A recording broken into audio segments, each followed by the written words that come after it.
Goldeneye, Where Bond Was Born, Ian Fleming's Jamaica, by Matthew Parker.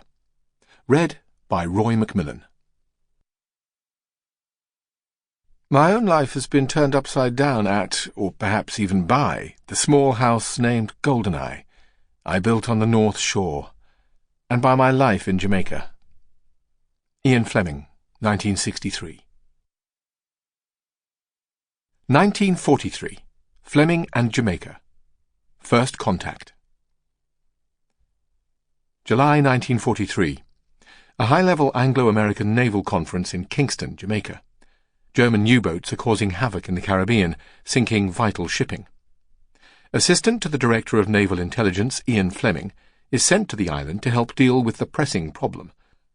There are wild rumours that Axel Wenner-Gren, the millionaire Swede supposedly linked to Hermann Goering, has built a secret submarine base on Hog Island, his private paradise isle near Nassau. Urgent action is needed to prevent threats to the vital shipping route from the Gulf of Mexico to Europe and Africa. Fleming brings along his boyhood friend Ivor Bryce, who also works in intelligence. Bryce is keen to show Fleming Jamaica, where his current wife has recently purchased a famous plantation great house, Bellevue, perched 1,500 feet above Kingston. This is where the two men will stay. Fleming and Bryce meet in New York and take the Silver Meteor to Miami, the very same journey that will one day be replicated by Bond and Solitaire in Live and Let Die. From there, they fly to Kingston to find Jamaica pelting with rain as well as quivering with the heat of a Turkish bath.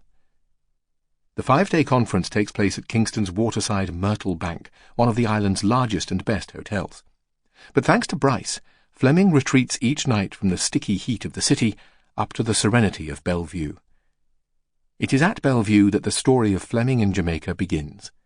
It is here that Fleming falls in love with the island that will give birth to his iconic creation, British intelligence officer James Bond. Borrowing a car, Fleming and Bryce headed through the growing darkness and relentless downpour to Halfway Tree, then a village outside Kingston, before leaving the main road to climb a zigzagging track, the surface of which resembled a riverbed. After endless hairpin bends, requiring very careful driving, they reached Bellevue at last. It was dark, locked, and had clearly seen better days. Shouting and knocking eventually produced Elizabeth, the old Jamaican caretaker, who let them in and rustled up a stringy, tasteless chicken and some unaccustomed yams for them to eat. There was no alcohol, only a bottle of grenadine, so that was what they drank that first night. Holding the pink glass, Fleming took a chair out onto the veranda, edging it as near the falling curtain of rain as possible. There he sat, staring out into the streaming darkness, lost in thought. For 200 years, the great house had served for visiting dignitaries and high-ranking colonial officials as a getaway from the heat and humidity of the city below. Nelson himself, a hero of Fleming, had lodged there. Bellevue had been through a large number of owners since Nelson's visits, and had operated as a small plantation, growing in different periods coffee, pimento, ginger, avocados, and bananas.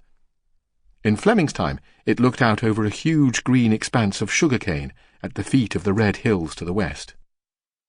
Around the house lay a rich tropical garden, including a nutmeg walk.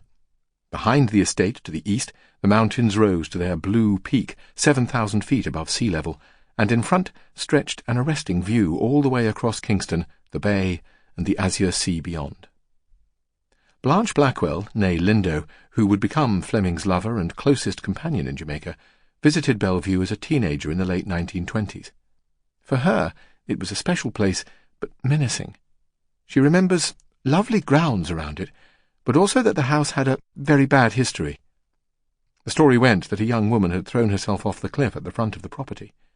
It was definitely haunted, says Blanche. She and her brothers had gone there with a Ouija board to make contact with the ghost. Today, little of the original house remains, beside those bits made of stone, the kitchen, water butt, foundations, and an outhouse. A house-sitter squats in a couple of the remaining rooms and keeps the bush down immediately beside the heavily barred building. A dog patrols the overgrown grounds where fruits of all descriptions drip off the trees, ackee, jackfruit, cocoa, custard apple, naseberry. Few are collected, and the fallen fruits are a riot of wasps, flies, and crawling insects. Sample complete. Ready to continue?